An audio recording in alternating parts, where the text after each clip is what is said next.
Hi, Sweetpea. Hi, Mummy Bear. Oh, sweetie, it's chit-chat time. It's Chit-Chat time again, people. It's amazing. We're back. And you just told me we're on episode 70. We are, episode 70 of Chit-Chats. We've That's had a little break amazing. in between. Been quite busy with life. Yeah, generally. But we're back with a bang. We are. And this first episode is a cracker. This is with James Baker Yep. from Weymouth. You probably would know him better if I were to say James Baker from BBC's The Traitors. Yes. He was on the 4th series, I think he told us. It was. We're a Yep. bit clueless because we haven't watched The Traitors. We're But not anyway. super into it. But he was on that. He was a good un, as he a non-traitor. He was a faithful. He was I a think they faithful. call Sorry, it. that's what they're I called. don't think they call him good uns. The good uns. I'm a good un. I'm a good un. But he is a good un. Yeah, we had a he is. great chit chat with him. Absolutely. And this is a very chitty chatty chit chat. We went round the houses. We did. We So didn't just stay in one spot whatsoever. So I just need to set the scene. This was recorded back in April, and we had a time limit. We had a hard stop. We did. He had to have his supper. He had his supper at 6 p.m. And so we were against the clock. So we made it a very, we really went for it. A very snappy, very efficient episode. Yeah. And then as soon as we finished recording, we said, right, you must get off for your dinner now. Yeah. And we ended up chatting for another half hour. Off the recording. Off the recording, people. What is wrong with us? Such a shame. But the sorts of areas that we covered, we obviously talked about his dream garden. Obviously, which is very cool. We talked a little about his time on the Traitors. And then we also talked about music because James is in a band. He is. And he has got a record label. Yeah. But we hear a bit more about that. It is interesting. His style of music. He gave you some good advice, I think, as well, because of your musical interests. So, absolutely, and especially what I'm trying to do this summer. So we are talking about gardens, but also not just about gardens. That's why we're not just a garden we people. talked about everything else as well. Now, something I should just mention is we talked about the giant redwood. James mentions one in the New Forest. And that is actually the tallest in England rather than in the UK. It's second only, though, to one in Scotland. And we were wondering also what sort of age it was. And apparently they're around 160 years old, those two redwoods. So pretty ancient. That's amazing. That's a whopper. In terms of noises, we have a creaky chair. I think that's James's chair. I think he possibly had a swivel chair. Sitting around on, possibly a bit of yours. There are a few mic bumps, but otherwise not too bad. Like pumps. I think we all got quite excited leaning in and out of our mics, so there's quite a variety of volumes, but you'll get to grips with it. You just have to have your finger on the volume button. Now, in terms of any recommendations that James made throughout this episode, places that he has visited, we even have some of the music recommendations as well. That all goes onto our website. You can find links of the places and his recommendations on the gardens page. Exactly. And also on his own page. And you will find his page by going to the Chit-Chats page, clicking on his face, and that will take you into various links. Some things taken from his social media that were relevant to the conversation. A little blog about him, really. Yeah, so if you want some video or some visual prompts whilst listening to the audio, you can find it all on there. Exactly, very helpful. So Sweetpea, tell us the format. So for James's dream garden, we have garden boundary, shed or greenhouse, 5 ornamentals, 5 edibles, 1 statement tree, pond or pool plus 1 plant, and finally favourite seating area, drink, and 1 plant for that area. And if you have any questions or comments about anything we've chatted about, please do get in touch. You can do that through the contacts page on our website, which is notjustagarden.co.uk, or you can contact us via email at notjustagarden@outlook.com. That's it. So, shall we have a listen to James's Dream Garden? I think we should. And everything else in between? Yes. This is episode 70, a good old chit-chat with James Baker. Off we go!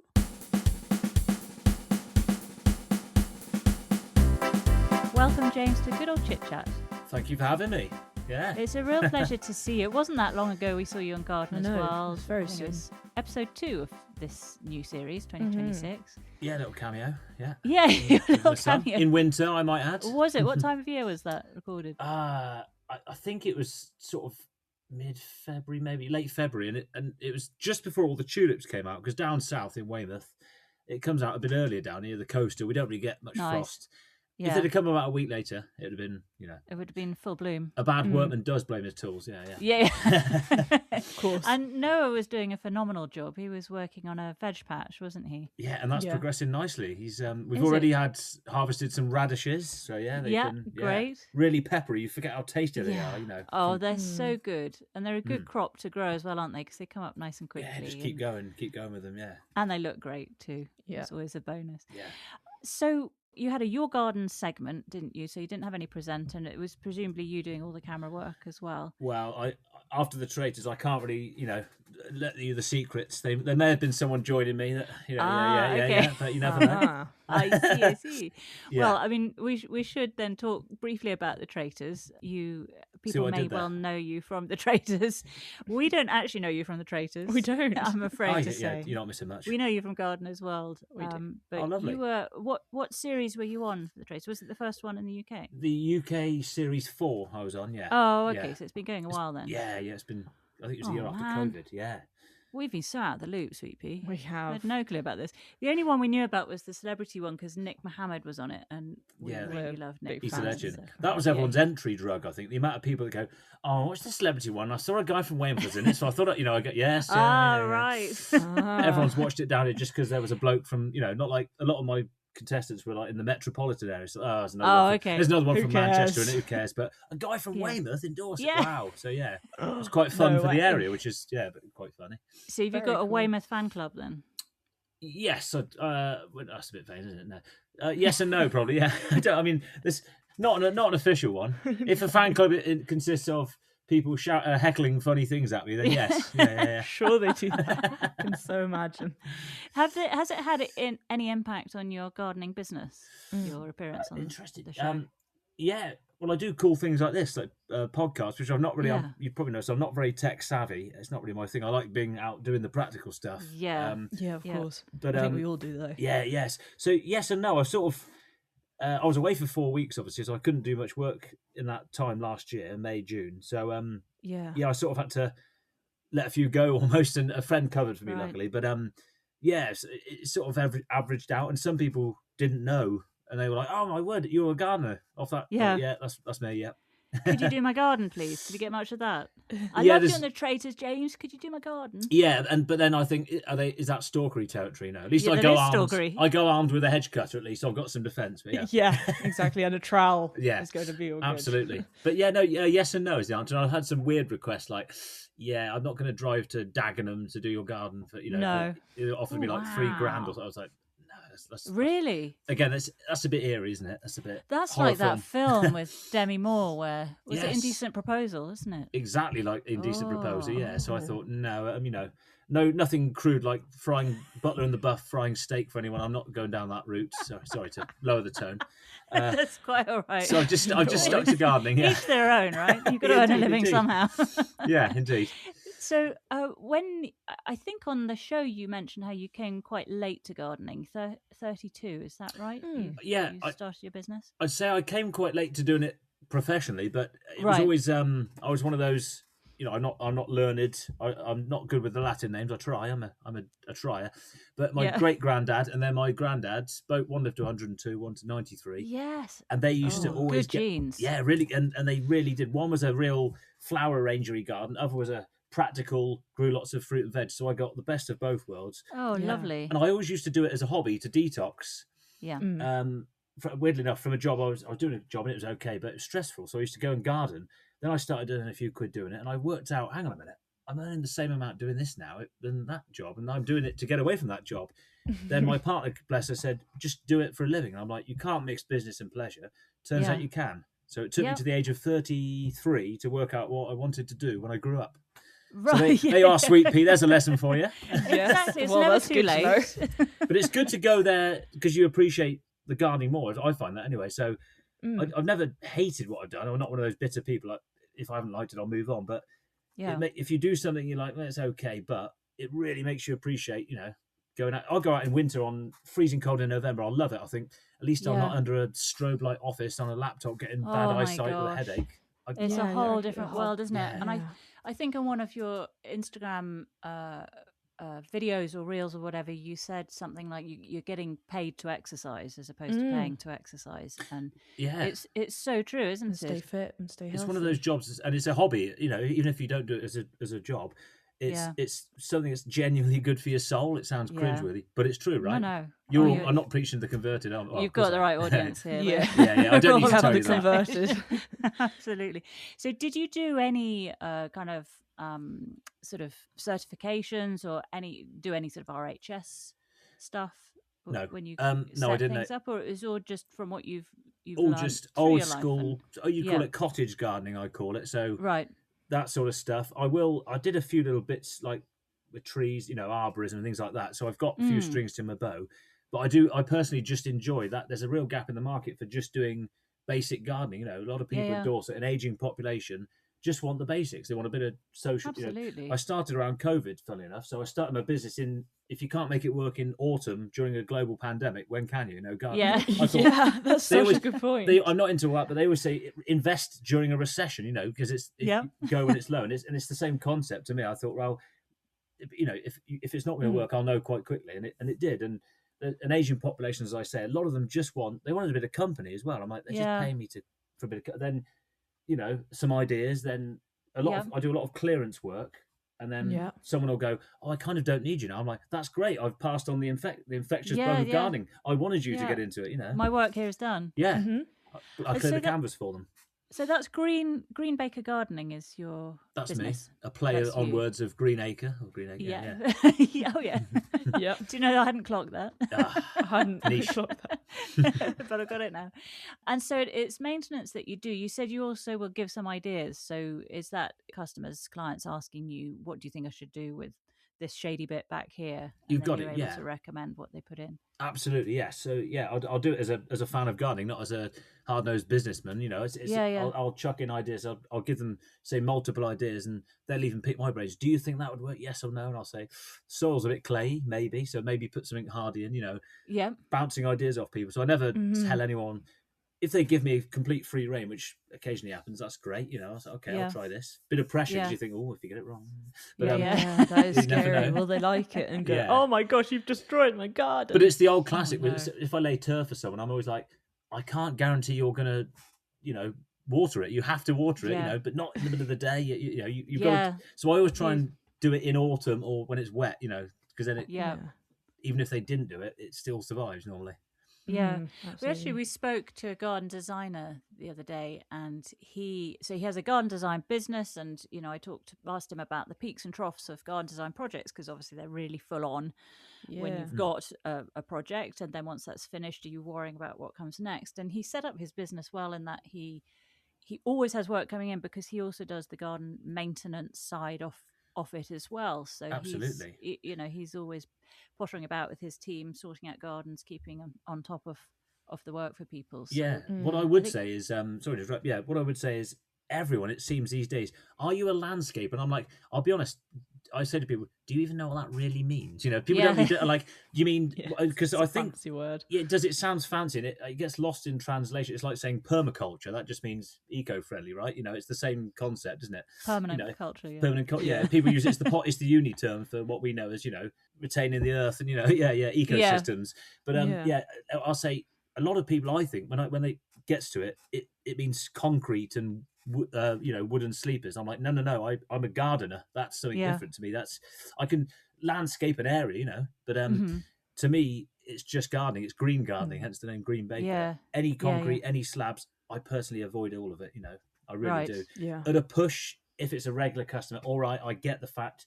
I'll put membrane and stones down because I can see that the earth's awful under that tree that's taking up all the nutrients. I get it, but I will just. That's my. A lot of people go and do the bricks, the patios. I just stick to the green work. A, because there's loads of work, and B, because I love it. And it's like that bit. I'm not very good at. As soon as I start mixing concrete, it can go wrong, and I don't want any problems. Stress free. Something I like. I can and enjoy. Completely understand that. I wouldn't want to do the concrete side of things. No. And there's a real gap in the market for the little and often. Certainly in Dorset. Yeah. So are you born and bred down there? Yes. Yeah, I am indeed. You are. Yeah. But you support Coventry City. God, dear, you've done your homework, haven't you? Yeah, dearie me. Oh, she does her homework. Wow. I do indeed. Yes. Yeah. which is very weird. It's only because one of your more recent posts is you in a bright orange football shirt. Yeah, looking guilty. very cheerful about. I don't know. That's where my knowledge stops when it comes to anything to do with football or Coventry City. So. Well, I like it. You know more about the Coventry City than the Traitors. A bit like me, actually. Yeah. But it was a family link. A few of my family, a lot of Midlanders come down to Weymouth. Where obviously, I don't know if you've ever been to Dorset or Seaside. Many years ago. It's the classic sort of old school fairy light seafront place, a bit old fashioned Punch and Judy. It's kind of having a battle for its soul a bit. It's a bit surfy and progressive now as well, which is cool. And then you've got that's good though, isn't it? Let's not get political. It's the old sort of bitter type. It's that sort of clash. Like bring back the fairy lights. Like bring back the fairy lights. And then it's like no, surfers against sewage. Boo. It's kind of how Brighton used to be. I remember watching a film, Brian Clough film, and he talked about Brighton being this toffee-nosed area, and now you think Brighton's completely not. It's incredible multicultural area. It could be more different. Yeah, so it's sort of that sort of thing going on. Yeah, which is cool. A battle. Which camp are you in? Or you I'm definitely the sort of the young progressive-y surfers against sewage sort of stuff. Yeah. Okay. Not the hard-nosed sort of bigot. With yeah. For want of a better word. Yeah. But it's a lovely area, and again, it's quite a friendly area. And again, a lot of green spaces. So I'm never short of work. Yeah, exactly. And being by the sea is always a bonus, I think.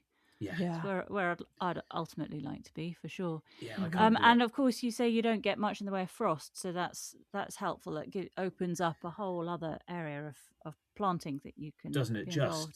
Because I've always been used to stuff not dying. There's the obvious things like, I better take that lemon tree in a bit for a few months at least. But oh wow, but things like there was actually aeonium on. It was one of the only things that was colourful in my garden when the people came.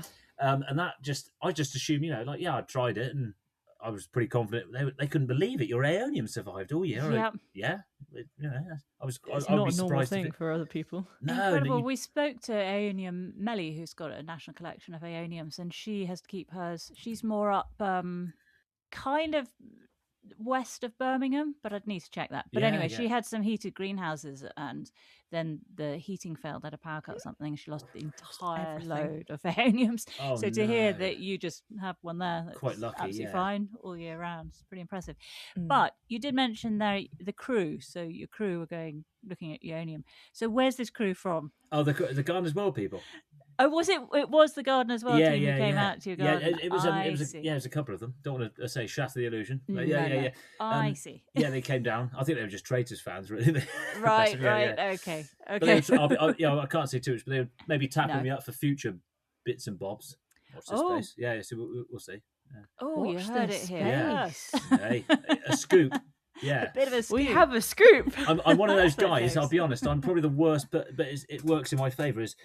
I find a lot of those TV shows, I didn't consider that Traitors a reality show. That word makes me cringe, Yeah. I was like a snob. I didn't watch it till the second series. My missus was like, you'll love it. You love playing poker, which I did when I was younger quite a lot. Oh, yeah. And you like sort of murder mystery. I went, I'll give it a try. Oh, it's genius. I love it. Yeah, I get it. Yeah. So I got in that way, and I went in there completely it's a game.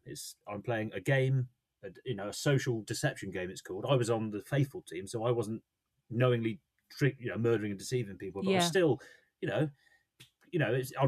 it's a game, unfortunately. I'd rather me than them. So I did sort of things in the game that, to survive. Ruthless. Yeah. But what was I going to say? Yeah, and you think a lot of those shows you get after I finished. Do you want to do this? Advertise this perfume? I don't know. I was like, no, I just was a man who went on a TV show. I played a game. It kind of like, I don't like that. That sort of cheapens it for me. So I'm a bit of a purist. So I thought I'm not going to do anything. I'm just going to disappear after the show. It's enough to be away from my partner and kids for a month, and then I think about 90% of the stuff. No, I'm not interested in some film premiere in Leicester Square, getting paparazzi. I can't think of anything worse. No, I don't want to join TikTok, but Gardener's World, I'll do that. That's amazing. Play football on the pitch at Coventry, my team. I'll do that. Yeah. So weirdly enough, by playing hard to get, not on purpose, I'm getting sort of really cool offers. Getting the things you want. Yeah. But not wanting it. I'm not chasing anything because I love my life as it is, Yeah. That's a great position to be in. I've created my art with the Traitors, I don't want to be a rock star, maybe when I was 20 I might have done or pushed something, Yeah. But talking off, them potentially tapping you up for some future stuff on Gardener's World, I think it would be fantastic to have you on Gardener's World as a presenter. I think it'd be nice to bring in some more of that. Oh, bless you. less off. So just a different voice, really. I'm hesitating to say a younger voice, but a younger voice, a dynamic voice. I'd say as well. It'd be really nice to see more of that. Oh, bless you. Yeah, I don't know what it would be. I think it might just be some short little skitty things. Yeah. But, and again, I don't have any grand ambitions. It's just, whatever. If you want me to do more, I'm up for it. But I do think there is a gap, sort of the entry-level gardening, because like you two watch Gardener's World avidly. Obviously, you have all the guests on, but even as a gardener, I'll be honest, that is incredible. But I'm never going to find the time to graft a Bramley apple tree onto that apple. It's never. But nor do we. It's not snobbish. It's amazing, and I find Monty, Jeff Hampton, that's going way back, and I just about remember, and Alan Titchmarsh. They were all very good at doing stuff like jobs for the weekend. Yeah, I could do that, and a lot of the things they do, I'm like, yeah, I could do that. Alstromerums, I could put them, not a problem, Yeah. But there is definitely a gap, I think, for getting people, people think, I assume I can't do that. I don't know the Latin names. I'm that guy. I struggle with, unfortunately, I've got ADHD and my brain does not retain certain information. I can tell you when to prune it. I'm not ADHD and I'm that guy as well. So. Oh, good. It's not just, and it's so frustrating because it makes you look at like, don't. I'm not a professional. I consider myself an intermediate. I think it's arrogant to call yourself a professional because there's so much garden. There's new plants, new species being found. Define a weed. It's such a wide open area. So I do think there's a gap to try and communicate it to people. Like, oh, that guy sort of is me. I could do that. I've got a smallish garden. It makes it more attainable, doesn't it? Yeah. And it makes it less something. Oh, well, that's for people who have X, Y, and Z or no X, Y, and Z. This is something I could do in my pocket handkerchief sized back garden or whatever. So exactly that. Oh, fantastic! Gosh, I mean, I would love to chat more down that road, but we know you've got your dinner in about half an hour. So. My son's radishes are included tonight. Oh, no, it's radishes. Well, that's been a very important dinner. You must get going for that. So I think we should crack on with your dream garden, and I'm sure we'll talk about lots of other things as we go through it. Sure. So over to you, Sweetpea. Great. So, James, for your dream garden, what would be the garden boundary to start off with? Oh, I'd love a boundary. It wouldn't be a fence. It would, no fences. No fences. No fences. It's. I don't want a prison yard. Most people, I like the acoustics. I like the interchangeables. Yeah. I'd like to go in between. I'd like to go something like, could I go 3? Why not? I like basic stuff that's functional. Let's go Eleagnus because you get that dark thing. Photinia, Red Robin, Griselina. Just a contrast of 3 patterned on one side. So kind of hedgerowy. Hedgerowy on one side, definitely. Yeah. Lovely. And then again for sort of practical, what would we go? I'd like to have a tree like a hazel, something on one side. Hazel's great, and that when it goes brown, the ones beautiful. That don't lose their leaves. It's like it's a freak of nature. It's incredible. Yeah. I love that. I'll tell you what I do like it. Sumac staghorn, right? Because obviously they only come out. Oh, yes. If you let a few of them feed in, if you've got a big area in a boundary, let them feed through like a hazel style hedge. When that amazing scarlet comes out briefly, it looks incredible. Are they the ones with the sort of candles? They look like a palm, and they have that sort of. They're furry. They grow like triffids, as they say. Yeah, they Are they the ones that put out sort of shoots underground? Oh, yes. And they're come a up nightmare. in other places, and they have sort of almost like a candle. It's almost like a candelabra with a. You've got it. Sort of the and they just turn to a stick in the rest of the time of year. But if you prune them early doors, you will just get one. Right. And it's very surface level, the root. So although they're spread a lot, they don't go too far down. It's not too intrusive. So you can dig them up quite easily. Yeah, and if you keep severing them, it will eventually just put all the energy up to one, which is obviously what you want. But that would be so. There you go. That's it's functional and achievable. Your functional boundary. So, couple of questions then. With your Red Robin, are you clipping that to make it very sort of boxy, hedgy, or are you letting it just grow as nature intended? I'd like to cut it every other year. Let's go biannually, just so you get a bit of height difference. So it doesn't have to look too neat. The Red Robin would almost stand out. That's like the centerpiece. So you'll have the dark green of the Eleagnus one side, pruned, and the lighter green, the Cox's apple green of the Grisellinia the other side with this big red thing coming up through the middle. Yeah, lovely.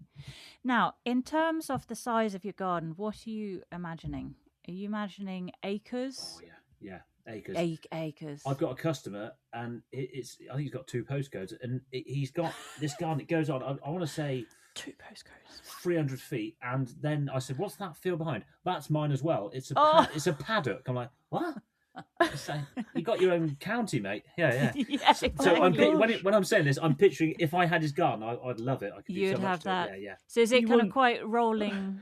What's the topography like in his? Yeah, so it's kind of it's on a slight decline going down, but not too harsh. And pretty wide. That's nice. Yeah, and it's beautiful. It's sort of there's a lot of houses around it, but if you look over like on a map, you can see it's just this huge green area in the middle of all these houses. But you don't hear the traffic because he's sort of sectioned off with foliage around the sides and a lot of mature trees, oaks and all sorts. Yeah. Oh, gorgeous! That's nice, isn't it, to have the mature trees already?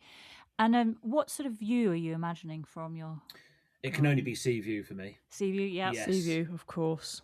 Yeah. Absolutely. I'm surprised how few people say that. I just assumed everyone would say sea view. Just because that's what I would like. And I don't want to go off piece, but yeah, I find when I go to like London, I mean, like for the Traitors thing, I went up for the final. This is great, and I'm like, after 2 days, I'm like hyperventilating. Yeah. I need to see the sea. I need to. What's that smell of the tube? Yeah. Sorry, where's the sea? Where's the beach? Because I live by the beach. Yeah. Where's the air? Oh, wow. How far are you from the beach? 4 minutes, probably. There's one down Walking. the road. There's loads. Yeah. I'll pedal sometimes. I don't want to show off, but I'll do work sometimes in summer at lunchtime, and I've got like a towel, flip flops, and that. I'll just go for a swim at lunchtime, you know. So you're joking. Gosh, that's the life, dream. isn't it? Yeah, have your lunch on the beach, you know. I'd really like that. That's so cool. You need to come and retire down here, Bear. Yeah, right. It sounds like it. Yeah, I think we do need to come down. Just a few more years. Hang on in there. Yeah. And I'll be the other end, wanting it old school. Yeah, absolutely. I won't. I want to surface against sewage. Revolution on the streets. Yes. Yeah, absolutely. And are we assuming that you want to stay in Weymouth, or if you could be anywhere else in the world, would you be anywhere else, or is Weymouth? That's a great question. I wouldn't mind. I'll stay in Weymouth if it was just a little bit hotter. Like, I don't know. Maybe I've never been there, but everyone says like a Sicily. How I imagine it, it's kind of. I don't want to like rewatching a kid's film. Like how I imagine it's amazing, like vineyardy, that sort of Spanishy as well. One of those sort of places. We imagine. Me and my partner said we could do like the Spanishy, live in the hills sort of thing. Definitely, you could do that. Yeah. Do you think that's ever on the cards? Maybe, yeah, one day, or maybe do. A lot of people I know, well, not a lot of people, a few customers of mine, they'll live 6 months somewhere hot. Oh, well, that's...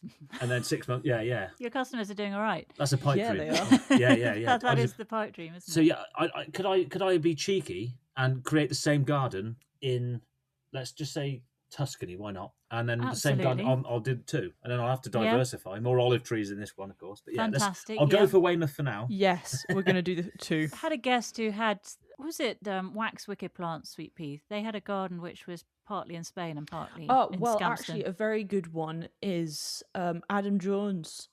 He wanted partly in the Alps and then partly in Wales, I think. Wow. So we cut the borders and just smashed them together somehow. I like it. Bit of tectonic plate movement, yeah, nice. Yeah, exactly. Over millions of years. Well, that's sounding great. Then, would you like a shed or a greenhouse? Greenhouse for me. Greenhouse, immediately. What are we looking for? Style? Colour? I'm going to go for like the Eden Project dome style one, please. I don't know if it's all right. Yeah. Yep. Yeah, like so it's actually it's not just so it's a feature itself. Yeah.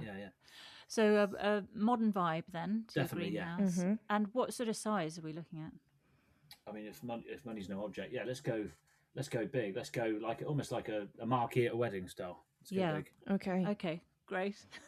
very because you never have room to grow pumpkins. There's never enough room. There's and strawberries. It's just not. But if you've got the right climate, you can just be doing all that outside. This is true. I'm sure in Tuscany you don't have any problems with growing your pumpkins and strawberries outside. No, I bet. So in your greenhouse, are you seeing that as purely a growing space, or is it also a social space? We had Ashley Edwards, who his is for growing by day and a rave by night. Yeah, I'd go definitely growing by day, and I'd segment maybe a third of it at the back wherever the sun's, try to have a panoramic sun, right? But it sets in the west, so we'll go that side. catch the afternoon sun, have like almost like a fold out thing. That'd be cool, lift the windows fold out what? So I see what you mean. Yeah, sort of fold the windows come up. I don't know if that's possible. Yeah. Yes. Can we make that? I'm Can we do trying that? to think with the Eden Project, you can't really see through it, can you? No, it's kind of like can, but glazed yeah. almost. Sort of frosted. Frosted, yeah, but not frosted. It's but it's not see through. But is your version of Greenhouse? Are you going to be able to see through it? Do you want to see out of it, or are you not too worried about that? I'm not too fussed. I kind of like the idea of the tinted windows. Actually. Okay. Yeah. So you go into like a haven. You're like, oh wow, a different world. Yeah, a different world. Are you going to have lighting in there or anything like that? And bands playing. Definitely bands playing. Yeah, obviously the thick double glazed glass it'd have to be, wouldn't it? But yeah. No, because you're in the middle of nowhere, so no one else doesn't would be matter, worried. does it? Yeah. No. But no, I'll go solar powered lights. Come on, it's good for the planet. Yeah, of course. Very cool. Now you mentioned bands playing. Are you in a band, or you have a music channel, don't you? On YouTube? I am a songwriter. I used to sell music right. I wouldn't say for a living because I'm still a poor musician, but sort of write. I used to perform in bands, and we did quite well. Sort of played up in London and here and there. Nothing too big, but big enough. We supported probably the best one, the Pogues at their Christmas after party. So they played their big gig at the Brixton O2 Academy, and then at the Brixton Jam they were all there. I saw Shane McGowan at the bar, and we were playing there. That was great. So that's probably like the peak of my. Oh my gosh! Yes, that was incredible. Yeah, it was quite cool. But I just do it as a hobby now, and I sort of create music. I'm on a small record label, and he's kind of pushing it, and I'm kind of like, no, I'm just let it be. We are going to get something physical together at some point, but it's life's busy. Life's been very busy. Of course. So, what genre of music are you doing? What would we call it? I'd say like 60s, 90s infused English guitar pop. Let's call it that. 60s, 90s That's infused very cool. English guitar pop. Yeah, we'll go with that. Is that what we said? Yeah, okay. We'll go with that. My favourite band of all time are a band called The Lars. The Lars, yes, amazing band. The Lars.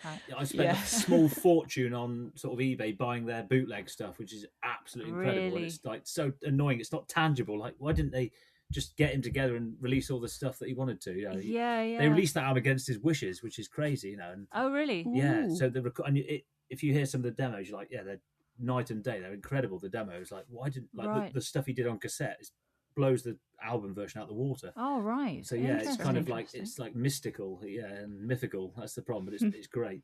So you're a songwriter. How did you get into that?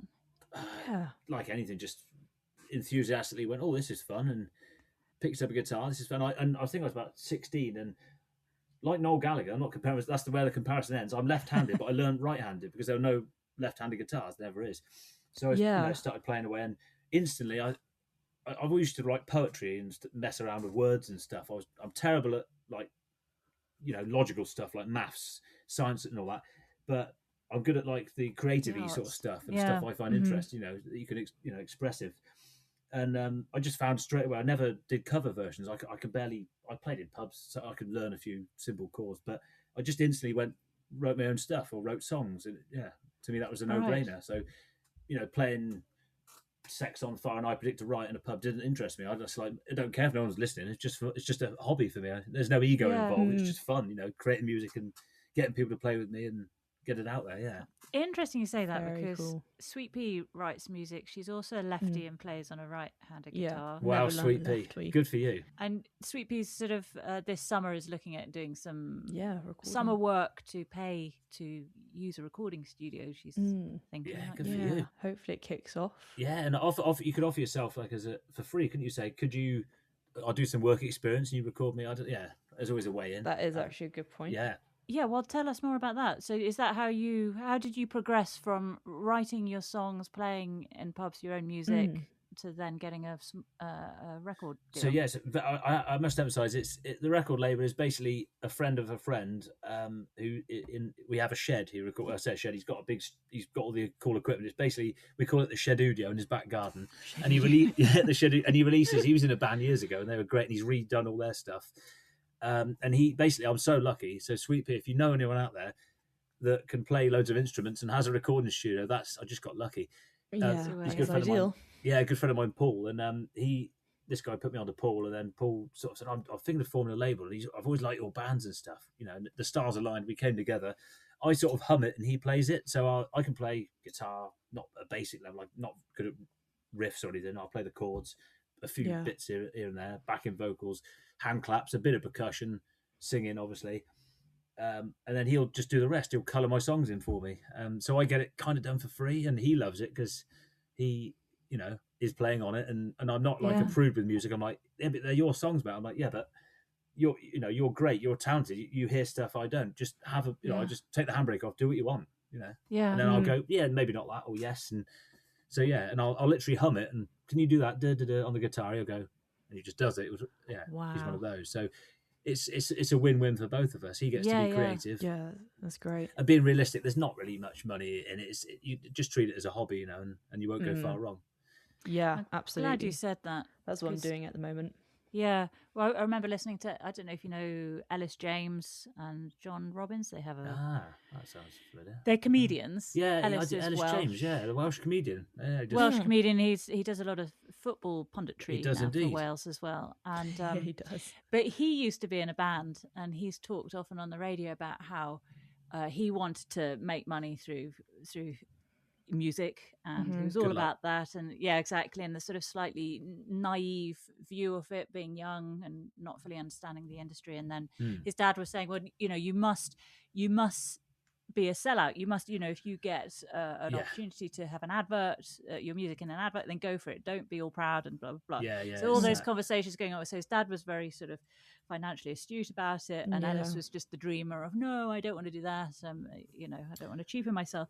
And then he got to the stage where he realised actually so many bands are spending more money than they will ever make. Second job bands, costs so much. Exactly. To get your music out there. And I think as well, just I don't chase. When I was like 18, I was moved up to London for a bit. I did okay as well, and it was always the usual stuff like the drummer quit. Like when we were threatening to actually do all right, and it was like, I'm not going to be bitter about this. I don't expect anything, but that was like, I was like, that was probably our chance there, wasn't it? Let's be honest, right? And like, it's such a small percentage to get through. Yeah, and again, I think that I don't want to get too deep into it, but I find like Simon Cowell, they've sort of changed the content, so it's more about the format, not the content. It used to be you buy the record, the CD, the cassette, and I still do, by the way. I've never downloaded anything in my life. You can probably believe that with my tech skills earlier. I just don't do it. I just like the physical. I like to own the art. I like to read it, sniff the booklet, and all that. Yeah. And now it's sort of, it had to be half decent, otherwise people wouldn't buy it. Now it's like, I don't even know. You download it on the cloud. I don't even know what it means. It's not real to me. That's not tangible. Yeah, and you don't support the artist. But until that changes, there will be no money in it. Touring, if you're lucky enough to be established, who's that band I saw, the Cribs, recently? They're probably like that last sort of era of band where they're edgy and they're not mainstream, but they can earn a living, and they've got enough support now to release new albums that are all right and tour. So the money used to be, there was no money in touring, wasn't there? And it was all in record sales. It's completely the opposite now. Really? Yeah. You have to tour to make money now. Charge a bit more, and have something physical as well. Because I found this. I said to my friend Paul, he said, "Do you want to license your songs?" Yes, in case someone nicks them, because then I'll get. I don't want someone to steal my royalties. But what I don't want to do, I've not pushed any of my music. I've got like a unique position. I was on the Traitors, 11 million viewers or whatever, and I was like, I don't really want them to push them down the avenue of downloading my music, because I don't believe in it. I will, when it's a physical thing, I'll go, oh, by the way, I've got this out. I won't ram it down people's throats, but that's what I believe in. I'm not going to push selling work, doing iTunes dirty work for them. So yeah. Hopefully it will change. Yeah. I have my CD collection still. We shouldn't talk too much about this, but Sorry, can I move my laptop quickly? There you go. I've got mine sort of like in a picture rail around my. Oh yes. And that's very pretentious. Look at this. It's color coordinated. I don't know if you can see that side. Oh, that's impressive. It is colour coordinated. Wow, it is. So we're currently looking at a shelf along the ceiling, really, of James's room. We can also see guitars and various speakers and amps, and all his CDs are color-coded in a rainbow color, which is so cool. Well, because that's the question. So mine's in a vertical rack, all my old ones, hundreds of them, and I absolutely love having them. There's nothing quite like getting another CD out of the rack, putting it in the CD player, but also the sound. The sound is significantly better from a CD than anything. It's the best. It's the best sound. Yeah, it's the best sounding thing on CD. And it really is. It's a beautiful sound. And it challenges you to listen to albums. So Sweetpea, the concept of B-sides. I'm sure like you've got people in your life that have shown, you're not naive to it, but it really is like I put an album on and just pick something at random sometimes when I'm doing my paperwork, and it's great. It challenges you to listen to stuff, instead of just skipping. Yeah, absolutely. Completely. The biggest issue though is finding the CD. So you've got yours color coordinated. Mine are just interact pretty random. What I do is take photos so that I can then search on my photo album. I can search for the name of, I don't know, the Lars, for example, and then it will show me on the photo where it is, which shelf on my roundabout. How do you know where your music is? I just sort of, after a while, I've sort of learned the color coordinated ones. I sort of know where. Right. So no one must touch your CD. No one. But sometimes, no, don't touch. But sometimes it's kind of cool. I think, I quite fancy listening to, I don't know, the Shins today, and I'll go, no, I stumbled on Weezer. No, let's go Weezer. So it kind of pushes you. Yeah, whatever jumps out at you sometimes. What will be 5 ornamentals for your garden if you had to choose just 5? Yeah, I'm going to go 2 types of Acer, I think. 2 types of Acer? The sort of crimson one that's really hard to grow down here, by the way. Why is that? Too exposed? Yeah, it just doesn't. The green ones grow great, any green type, and I can't remember for the life of me the name of the green one that looks almost like a palm tree almost. That one. Okay, so like a green Acer. A green Acer, like a fern type one. I think it's nicknamed Mock Fern actually, and it's beautiful. Oh right. That one. And and the sort of crimsony one because I can't grow it, so I'd love that. Yeah. Okay. So, absolutely. I love a couple of Acers. I like cordylines. They're always, just effective all year round, and they just instantly make you feel a bit Mediterranean when the sun's out for some reason. To me, anyway. Oh well, they are very like that. We have a couple, one of which has got a bit crowded out, and ours are sort of low to the ground and red leafed ones. Yeah, Pink Passion is it? That one is lovely. Oh, could be. But I've seen some in other people's gardens which have really grown almost tree-like. Yes. What are you imagining? Are you imagining one more like that or the low? Somewhere in the middle. But I'm happy if I've got this huge garden, right? I'm happy for it to get tree-like. Yeah, keep going. It doesn't matter. I'll tell you a really left field one, talking of sort of limitless space. I would love to have a sequoia tree in my garden. Oh, the American redwood. That? So it's the American redwood. It's the tallest tree in the world. Yeah. I had this on a pub quiz a few weeks back. And they went, it's... what's the tallest tree in the world? And it's a sequoia, which is a type of American redwood. And of course, it was like 2 points in it. And it's American redwood. The quizmaster's answer is fine. Like, I should get a bonus point. It's actually a sequoia, which is they wouldn't give us the point. I was like, what?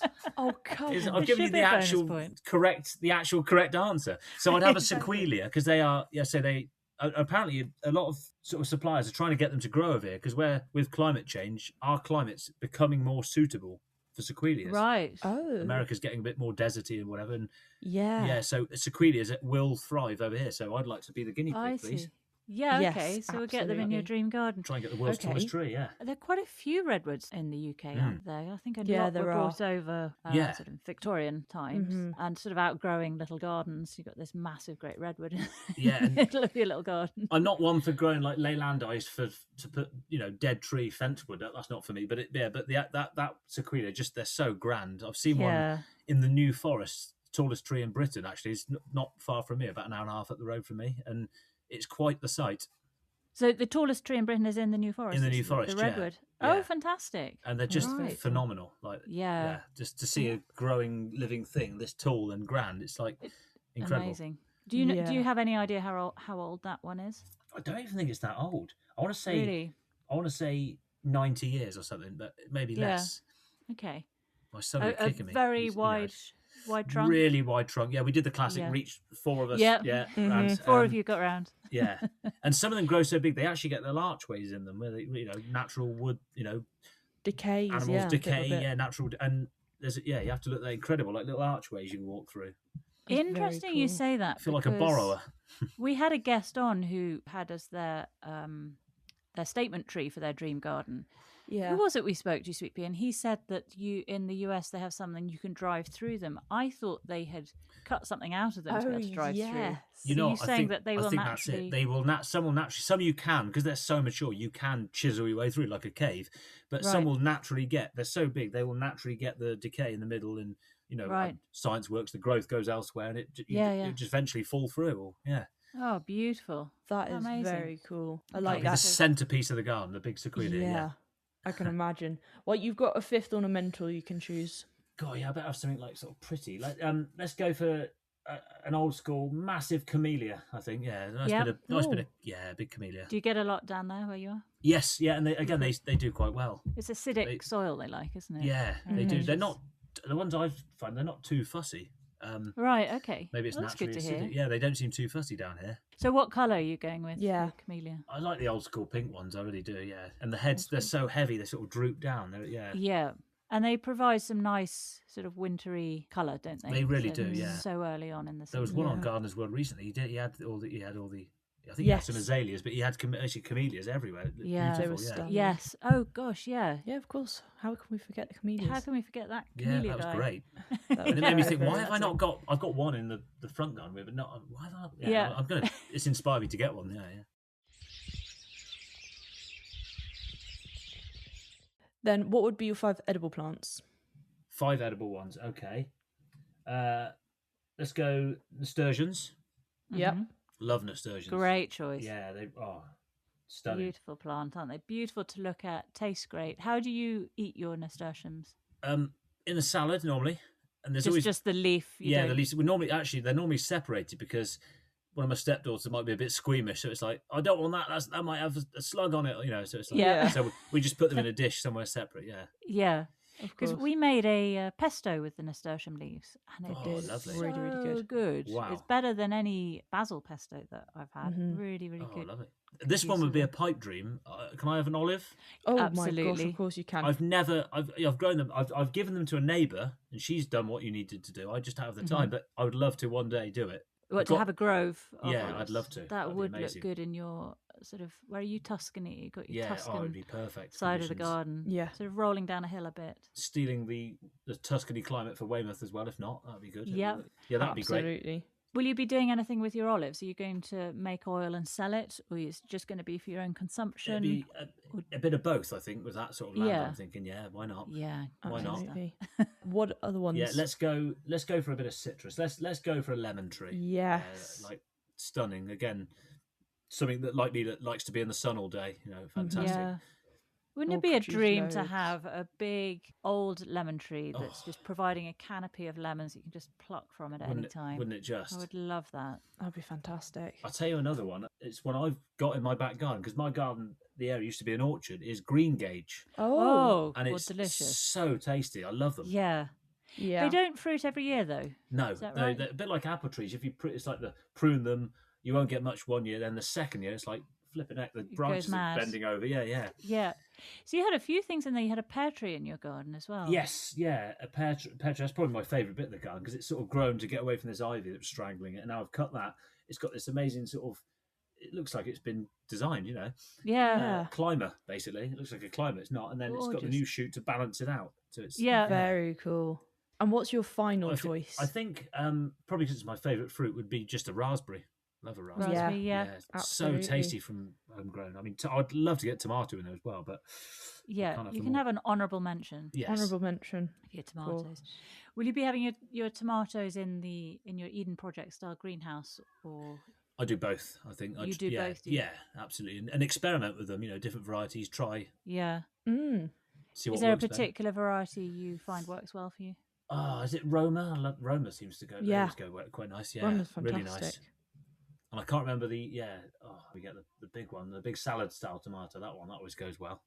Yeah. Like a beefsteak type. Beefsteak. Yeah, the beefy. Yes, the one. That one. And I'd love to have enough tomato. Again, with space is the problem, to make soups, because tomato soup's just delicious, isn't it? And I know it takes a lot of prep, but it's worth it. We were talking to Ashley Edwards and on his Chit-Chat, and he was saying he was in Sicily, actually. He was working at a cookery school there, lovely. Working in the gardens, and they get all their tomatoes and they lay them out on the pulp, out on big tables out in the sunshine, and let it evaporate off all the water, so you end up with this beautiful paste that they then scoop up and use in all their cooking. Let the sun does the work for you. That's beautiful. That's the life, isn't it? It's really like sun-dried tomato paste, practically. Essentially. Yeah. It is. Wow, from source. Yeah.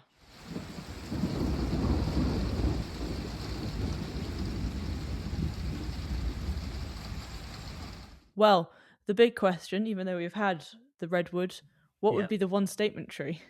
I know. What could be bigger than like the sequoia? Well, I'm going to go for the old English oak. Yes, Oh, I mean, lovely. That's Yep. a banger. Simple reason is, what was it? 70% of this country used to be rainforest, and it's like less than, it's like 0 point something percent now, isn't it? Yeah. I went to, where did we go?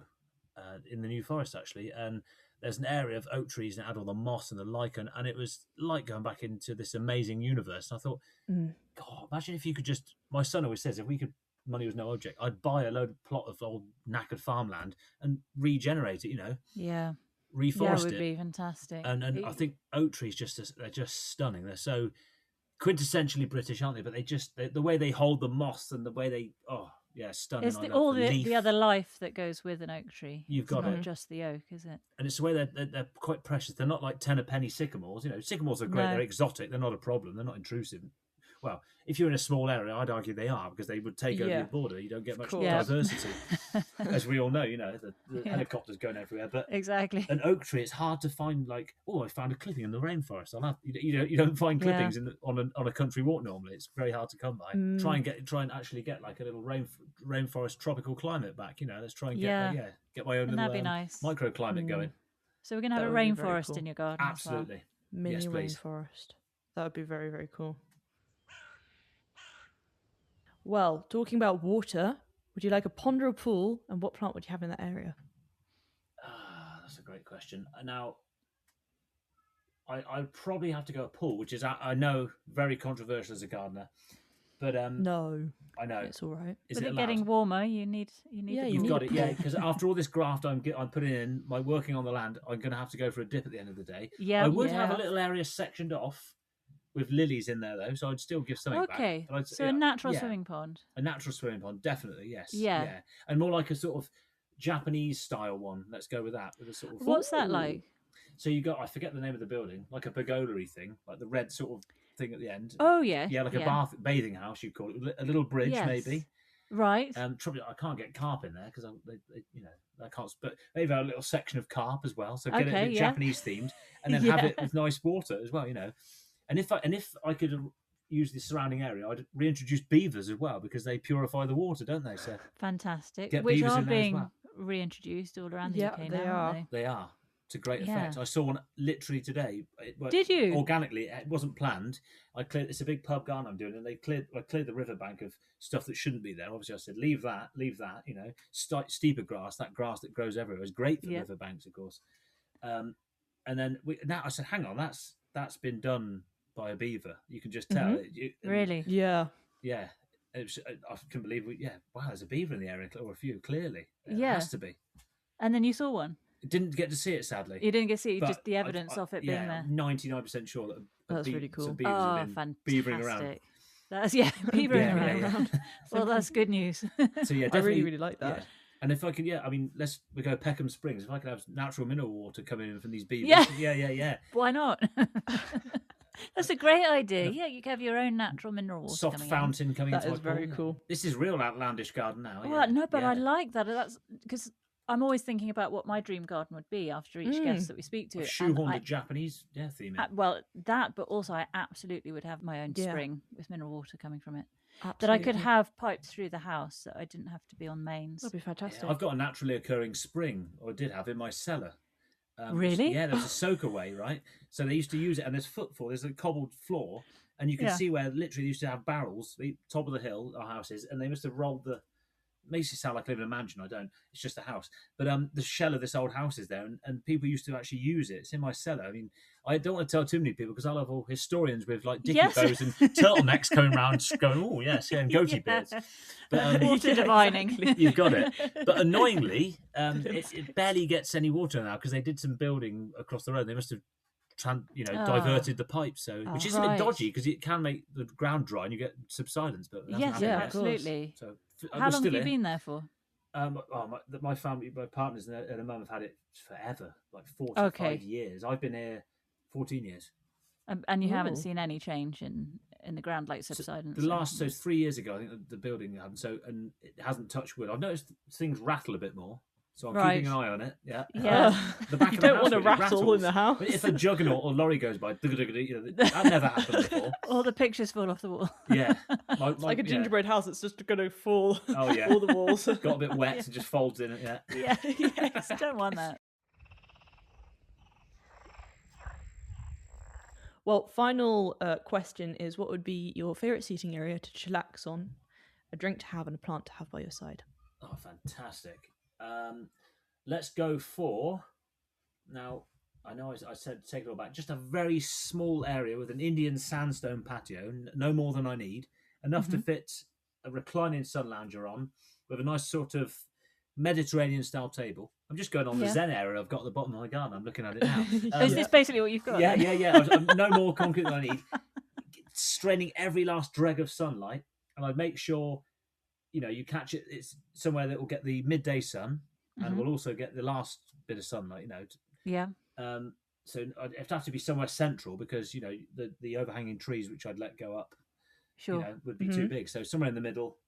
The centerpiece, yeah. We're not picturing Ray Winstone and Sexy Beast here on a sun lounge. I'm thinking more, I wasn't, but I am now. Yeah, dear me. Not a boulder coming towards me, but that's sort of I like a pot of tea down there as well. That'd be lovely. Pot of tea. tea. And if what type of tea? Yeah, I like Earl Grey. I love Earl Grey. Yeah, I love it. That got me off the sugar. I'll tell anyone that's a great tip. If you need to come, not that I needed to. I thought, why? I need to grow up. Stop having sugar in your tea. You have biscuits with it.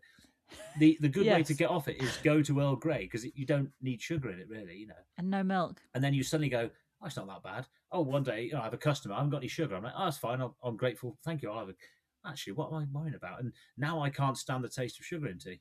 Wow, so you completely weaned off. Earl Grey was like my nicotine patch. Not that I've ever That was smoked. your nicotine. Yeah. Fantastic. So Earl that's Grey. a good top tip. Yeah, Earl Grey, and the plant to go with it. Now, that's a great question. I want something that makes a nice rustling sound, don't I? So, and then something that's got. Let's go like a nice mature pear tree because it makes a lovely noise. Yes. And I can pick fruit in theory, like a Greek god if I need to. Yeah. Plucking it. Yeah. Sounds good. A nice pear tree. And it's rustling pear tree. It's exposed to the wind, so you get that gentle breeze. Yes. Because I'm not a massive one, funnily enough, for water features.